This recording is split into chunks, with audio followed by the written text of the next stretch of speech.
Hello everyone, आज बनाने वाली हूँ मशरूम मसाला फ्राई। इस रेसिपी में ना तो क्रीम, ना दही, ना काजू किसी का इस्तेमाल नहीं करेंगे। सिंपली प्याज, टमाटर और घर के कुछ मसालों से बनाएंगे इसे। ये बहुत ही बढ़िया बनेगा। तो चलिए इसे बनाना शुरू करते हैं। सबसे पहले कढ़ाई में थोड़ा सा ऑयल ले लेंगे। आप चाहें तो इसे घी में बना सकते हैं। ऑयल गर्म हो जाएगा तब इसमें 1 तेजपत्ता, 3 लौंग, 2 इलायची, आधा चम्मच जीरा और 3 बारीक कटे हुए प्याज डाल देंगे। गैस की फ्लेम को मीडियम रखिएगा। इसे हमें तब तक पकाना है जब तक ये जो प्याज हैं वो हल्के ब्राउन ना हो जाएं। प्याज को पकने में थोड़ा समय लगेगा, पर ये जो प्याज हैं वो अंदर तक अच्छे से पक जाएंगे। हाई फ्लेम पर पकाएंगे तो जो प्याज है वो बाहर से तो ब्राउन हो जाएंगे पर अंदर से कच्चे ही रह जाएंगे। सो प्याज हल्के ब्राउन हो चुके हैं। अगर आप चाहते हैं कि जो प्याज है वो बिल्कुल ही गल जाए, ग्रेवी में पता ना चले, तो आप इस प्याज को थोड़ा और ब्राउन कर लें। अब इसमें 2 बारीक कटी हुई हरी मिर्च ऐड करेंगे। अब इसमें 1 बड़ा चम्मच बारीक कटा हुआ लहसुन ऐड करेंगे और आधा चम्मच बारीक कटा हुआ अदरक ऐड करेंगे। आप चाहें तो अदरक लहसुन को बारीक कट करने के बजाय इसका पेस्ट भी डाल सकते हैं। आप पेस्ट की जगह अदरक लहसुन को घिसकर भी डाल सकते हैं। अब इसे हमें 2 मिनट के लिए पका लेना है। 2 मिनट पका लेने से जो अदरक और लहसुन कच्चापन है वो चला जाएगा। अब इसमें मसाले ऐड करेंगे। 1 बड़ा चम्मच कश्मीरी लाल मिर्च पाउडर, इससे सब्ज़ी का कलर बहुत बढ़िया आएगा। 1 चम्मच जीरा पाउडर ऐड करेंगे। 1 छोटा चम्मच अमचूर पाउडर, 1 चौथाई चम्मच हल्दी डाल देंगे। अब इन सारी चीज़ों को फटाफट से मिक्स कर लेंगे।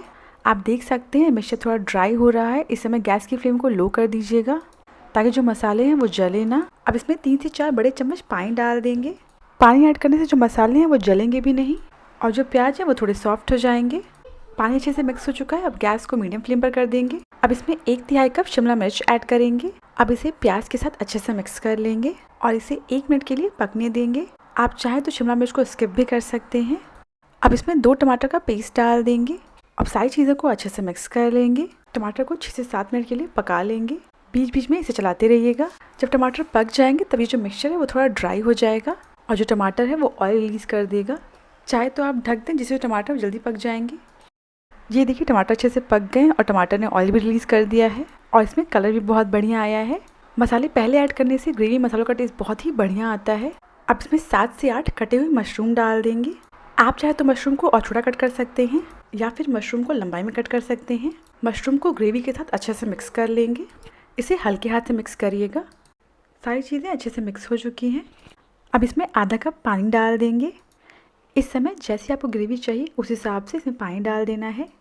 अब इसमें स्वाद अनुसार नमक डाल देंगे। ध्यान रखिएगा जब मशरूम को ढककर पकाएंगे तो मशरूम भी पानी छोड़ता है। मुझे ग्रेवी बहुत ज़्यादा पतली नहीं चाहिए इसलिए मैंने कम पानी ऐड किया है। आप इस सब्ज़ी में पानी अपने हिसाब से ऐड करिएगा। आप देख सकते हैं काफ़ी ड्राई लग रहा है। अब इसे हम ढककर 10 मिनट के लिए लो फ्लेम पर पकने देंगे। अगर आप ग्रेवी बढ़ाना चाहते हैं तो आप पानी इसी समय थोड़ा ज़्यादा ऐड कर दीजिएगा। अब इसे ढककर लो फ्लेम पर पकने देंगे 10 मिनट के लिए। 10 मिनट बाद ढक्कन हटा देंगे और ये देखिए मशरूम ने पानी छोड़ दिया है। जब हमने इसे ढका था तो ये काफ़ी ज़्यादा ड्राई थी।